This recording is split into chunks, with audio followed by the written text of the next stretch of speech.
আশুরা শরীফ যে বিষয়গুলি এগুলি গুরুত্বপূর্ণ বিষয়। এখন মানুষ এগুলি উপলব্ধি না করার কারণে তারা এই আশুরা শরীফের তাজিম তাকরিমটা করতে পারে না। যেমন এই কাজী সাহেব তার আকল বুদ্ধির অভাবের কারণে, বখিলতার কারণে সে এই জান্নাতি বালাখানা সে তার হারিয়ে ফেলল, আর ওই খ্রিস্টানটা লাভ করলো। এই জন্য হাদিস রয়েছে, আনাজাত আবি যর গিফারি রাদিয়াল্লাহু আনহু ক্বালা ক্বালা রাসূলুল্লাহ সাল্লাল্লাহু আলাইহি ওয়াসাল্লাম লা তাহকিরান্না মিনাল মারুফি শাইয়া, লা তাহকিরান্না মিনাল মারুফি শাইয়া, যে তোমরা কোনো নেক কাজকে, নেক আমলকে ছোট মনে করো না, তুচ্ছ তাচ্ছিল্য করো না। যে কোনো ছোট আমল, অনেক সময় ছোট আমলটা অনেক বড় হয়ে যায়। এটাকে নেক কাজ সবটাকেই সম্মান করতে হয়, তাজিম করতে হয়। এখন আশুরা শরীফকে তো সম্মান করতেই হবে, যে কোনো নেক কাজকে। এই হাদিসের ব্যাখ্যা একটা ঘটনা বলা হয়।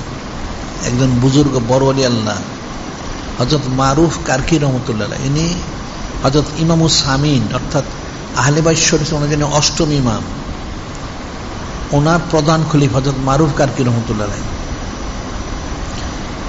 ওনার জীবনী মুবারকে ঘটনা রয়েছে। সেটা হলো,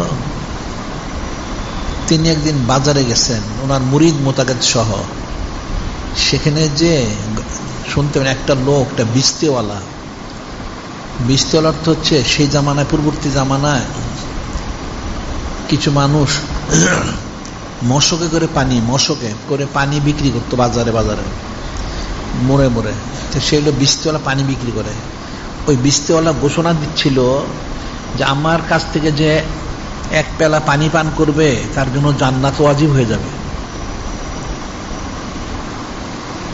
এখন সে বিস্তিওয়ালা ঘোষণা দিচ্ছে, যারা আমার কাছ থেকে এক পেলা পানি পান করবে তার জন্য বেহেশত ওয়াজিব হবে। এখন মারুফ কারকি, উনি ইমামুস শরীয়ত তরিকত, বড় বুজুর্গ ওলি আল্লাহ, আলিম। তিনি গেলেন সেই বিস্তিওয়ালার কাছে, গিয়ে বলতে চাইলেন আমাকে এক পেলা পানি দাও। ওনার সাথে ওনার মুরিদ মোতাকাদরা আছে। উনি পানি যখন পান করবেন, ওনার মুরিদরা বলল, হুজুর আপনি তো আজকে রোজা রেখেছেন। হ্যাঁ, তো নফল রোজা, এটা পরে কাজা করা যাবে। উনি বললেন যে বিস্তিওয়ালা কি বলছে তোমরা শোনো নাই?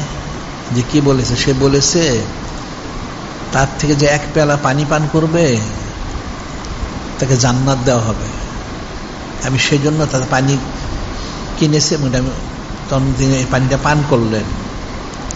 এখানে এই ঘটনা শেষ হয়ে গেল। সে মারুফ কারকি উনি যখন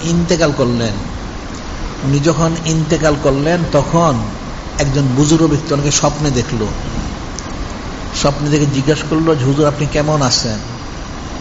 তিনি বলেন যে আমি অনেক ভালো আছি, আল্লাহ আমাকে অনেক নিয়ামত দান করেছে, আমাকে ক্ষমা করেছে। আমাকে যে ক্ষমা করেছে তার মধ্যে একটা বিষয় উল্লেখ করেছেন, সেটা কি নিশ্চয়ই তোমাদের জানা আছে যে আমি একদিন বাজার থেকে এক বিস্তিওয়ালার থেকে এক পেলা পানি পান করেছিলাম। সে বলেছিল তার পান করলে জান্নাত দান করা হবে।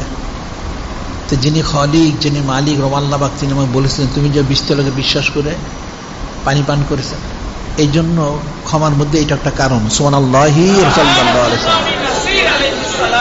এখন এখানে অনেক প্রশ্ন আসতে পারে। বিস্তিওয়ালা যে বলল তার পানি পান করলে বেহেশতি হবে, এটা তার দলিলটা কোথায়? উনি কিন্তু দলিল তলব করেন না। আর বিস্তিওয়ালাটা কোন শ্রেণীর লোক সেটাও দেখেন না। সে কি কোনো বুজুর্গ, কোনো ওলি আল্লাহ, না সাধারণ লোক, সেটা উনি জিজ্ঞাসা করেন না, কোনো দলিলও তলব করেন নাই। তিনি তাকে বিশ্বাস করে তার পানিটা পান করলেন। সত্যি পরকালে দেখা গেল এর জন্য উনি একটা ফায়দা লাভ করলেন। সুবহানাল্লাহ।